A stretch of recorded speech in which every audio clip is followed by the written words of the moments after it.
Now, at the top of the hour, I said the Democrats are a party divided.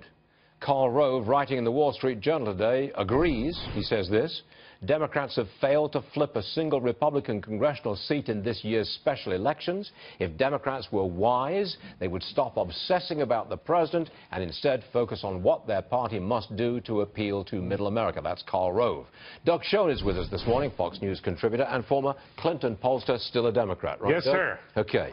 Let me first of all ask you about Senator Schumer and Senator Feinstein, who did not like the language that President Trump has been using about North Korea, fire and fury. Sure. Do you think maybe Senate Democrats should cool it in terms of criticizing the president at this particular moment? Here's what I would say. When we're facing an external, potentially existential threat from a nation like North Korea, we need to stand together. Right. And whatever problems one might have, Democrat or Republican, with what the president said, best to support our nation, support our president, and leave the politics aside. So you're essentially saying pipe down a little. It would be the right thing, not only pipe down, but pull together. Altogether, okay, with the Republicans, with the president. Yes, of course. To face a unified... Of course. Okay, got it. Now, the moderate Democrats, I think there's something like 20 of them. Yep. Politico suggests that they've been invited to come on over to the White House. Let's have a chat. Let's talk. It's not a formal meeting with a big group. It's just, come on over. Let's exchange ideas on tax reform. Correct. What tax cut would any Democrat in the Senate actually agree to, without strings? Sure. A middle-class tax cut for the few moderate Democrats that are left that think like me. I think most Democrats in that position would be thrilled with that. Now, you need a broader package. You also need corporate tax reduction as well. What's a middle-class tax cut? What is it? What is it? Reducing rates, pure and simple. But not the top rate. I'm for that. I don't think the party would be for it, but I'm for it, yeah. No Democrat, apart from yourself. John F. Kennedy.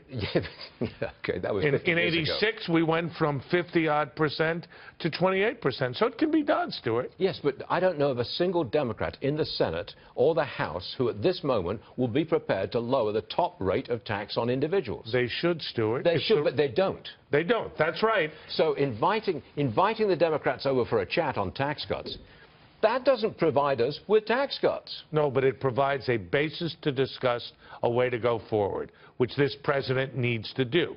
And I think you'd agree, and I hope you would, that to not talk to the opposition party when you have narrow majorities in the Senate, a bigger majority in the House, but not a dispositive one, is a good thing to do. It's sound politics and policy. I see this as the failure of the Republican Party.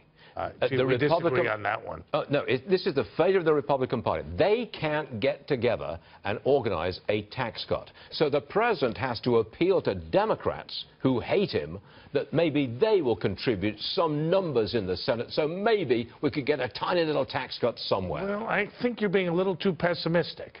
On policy grounds, I think much of what the president has done has a broader appeal. I think you just don't write off a group because, quote, they hate him. I think what you do is you compromise.